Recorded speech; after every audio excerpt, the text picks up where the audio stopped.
നമസ്കാരം. നിങ്ങൾ പൊറോട്ടയും ബീഫും കഴിക്കുന്നുണ്ടോ എന്ന് ചോദിച്ചാൽ എന്താ കളിയാക്കുകയാണോ എന്ന് ചിലപ്പോൾ ചിന്തിച്ചേക്കാം. പൊറോട്ടയും ബീഫും കഴിക്കാത്ത മലയാളികൾ വളരെ കുറവായിരിക്കും. അതുകൊണ്ട് തന്നെ പറയട്ടെ, പൊറോട്ടയും ബീഫും കഴിച്ചാൽ ക്യാൻസർ വരുമോ? ഈ സംശയം പലർക്കും ഉണ്ട്. ഞാൻ നിങ്ങളെ പേടിപ്പെടുത്താൻ വേണ്ടി പറയുന്നതല്ല. എൻ്റെ വീഡിയോകൾ സാധാരണ ഞാൻ ലൈക്ക് ചെയ്യണം, കമൻറ്റ് ചെയ്യണം, ഷെയർ ചെയ്യണം എന്ന് ഞാൻ പറയാറില്ല. ഈ വീഡിയോ നിങ്ങൾക്ക് ഇഷ്ടപ്പെട്ടാൽ നിങ്ങൾ ദയവായി കൂടുതൽ ആൾക്കാരിലേക്ക് ഈ വിഷയം എത്തിക്കുക. Welcome to Kishore Sadya talks. പൊറോട്ടയും ബീഫും കഴിച്ചാൽ ക്യാൻസർ വരുമോ?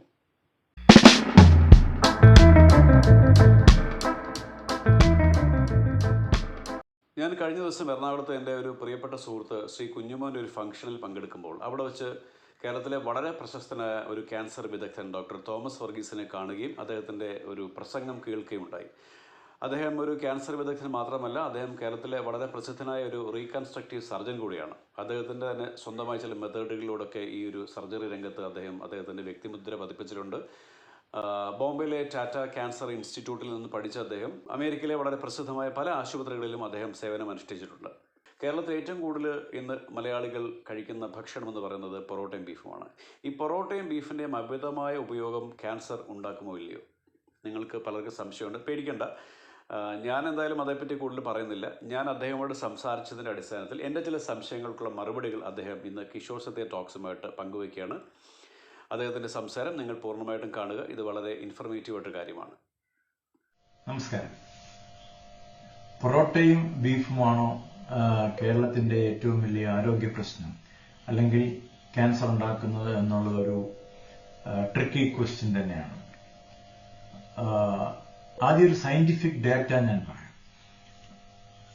കേരളത്തിന്റെ ഏറ്റവും പ്രശസ്തമായിട്ടുള്ള Rajiv Gandhi centre for biotechnology 2 വർഷം മുമ്പ് നടത്തിയ പഠനങ്ങൾ കാണിക്കുന്നത് കേരളത്തിലെ ജനങ്ങളുടെ ഇടയിൽ പൊതുവെ, പ്രത്യേകിച്ച് പൊറോട്ടയും ബീഫും സ്റ്റേപ്പിൾ ഫുഡായിട്ട് കഴിക്കുന്ന ഒരു ജനതയുടെ ക്രോസ് സെക്ഷൻ എടുത്ത് പരിശോധിച്ചപ്പോൾ മനസ്സിലായത്, ആ ഗ്രൂപ്പിലാണ് ഏറ്റവും കൂടുതൽ കോളൻ ക്യാൻസറും, അതായത് വൻകുടലിലെ ക്യാൻസറും, രക്തത്തിലെ ക്യാൻസറും, ആമാശയത്തിലെ ക്യാൻസറും കൂടുതലായി കാണുന്നത്.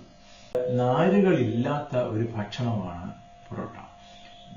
ബേസിക്കലി മൈദ എന്ന് പറയുന്നത് ഗോതമ്പിന്റെ ഏറ്റവും പൊടിച്ചു കഴിഞ്ഞിട്ട് ഏറ്റവും സെൻട്രൽ പാർട്ടിലുള്ള ആ പൊടിയെ നമ്മൾ ബെൻസീൻ പെറോക്സിഡേസ് എന്ന് പറയുന്ന ഒരു കെമിക്കൽ ആഡ് ചെയ്ത് അതിനെ വൈറ്റ് ആക്കി മാറ്റി ഉപയോഗിക്കുന്ന, പോസ്റ്ററിലൊക്കെ ഒട്ടിക്കാൻ ഉപയോഗിക്കുന്ന ഒരു പശയാണ് ഈ മൈദ. അപ്പം ചോദിക്കാം, ലോകത്തിലെ പല രാജ്യങ്ങളിലും ഇത് ഉപയോഗിക്കുന്നില്ലേ? ഉണ്ട്. ഇല്ല എന്നല്ല അർത്ഥം. നമ്മുടെ സ്റ്റേപ്പിൾ ഫുഡ്, അതായത് 3 നേരവും നമ്മൾ കഴിക്കുന്ന നാരുകളില്ലാത്ത ഭക്ഷണം, മറ്റുള്ളവരെ നമ്മൾ മൈദ കഴിക്കുന്ന ആൾക്കാരെ കമ്പയർ ചെയ്യുമ്പോൾ അവരൊക്കെ അവരുടെ ഫുഡിനകത്ത് കൂടുതൽ സാലഡുകൾ ഉപയോഗിക്കുന്ന ആൾക്കാരാണ്. അതുപോലെ തന്നെ അവരുടെയൊക്കെ ഡയറ്റിനകത്ത് ഫ്രൂട്ട്സ്, വെജിറ്റബിൾസ് ഒക്കെ ഒരു ഇന്റഗ്രൽ പാർട്ടാണ്. അവിടെയാണ് വ്യത്യാസം വരുന്നത്. നാരുകളില്ലാത്ത ഭക്ഷണം നമ്മൾ കഴിക്കുമ്പോൾ അത് നമ്മുടെ ദഹന പ്രക്രിയയെ ബാധിക്കുന്നുണ്ട്. അതേപോലെയാണ് നമ്മൾ ഈ ഒരു കോമ്പിനേഷന്റെ കൂടെ ബീഫ് മാത്രം, അല്ലെങ്കിൽ ഇറച്ചി വർഗ്ഗങ്ങൾ മാത്രം ഫ്രൈ ചെയ്ത് കഴിക്കുന്ന സിറ്റുവേഷൻ, 100 ഡിഗ്രി സെന്റിഗ്രേഡിന് മുകളിൽ ഈ മാംസങ്ങൾ വെന്ത് കഴിയുമ്പോൾ, അല്ലെങ്കിൽ ഫ്രൈ ആയി കഴിയുമ്പോൾ, നൈട്രസ് അമീൻസ് എന്ന് പറയുന്ന ഒരു ബൈ പ്രോഡക്റ്റ് അതിൽ നിന്ന് പുറത്തു വരുന്നുണ്ട്.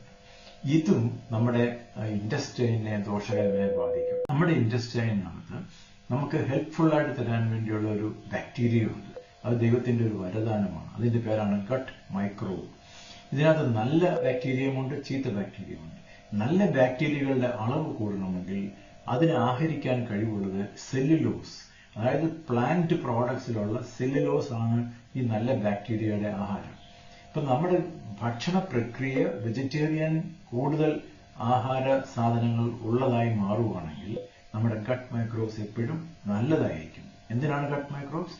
ഇത് നമ്മുടെ നെർവസ് സിസ്റ്റം മുതൽ നമ്മുടെ ഹോർമോൺ സിസ്റ്റം മുതൽ എല്ലാ സംഗതികളെയും, ഈവൻ ക്യാൻസറിനെ വരെ പ്രതിരോധിക്കാൻ കഴിവുള്ളതാണ് ഗട്ട് മൈക്രോബ്സ്. ഇതാണ് നമുക്ക് ഏറ്റവും അത്യാവശ്യം.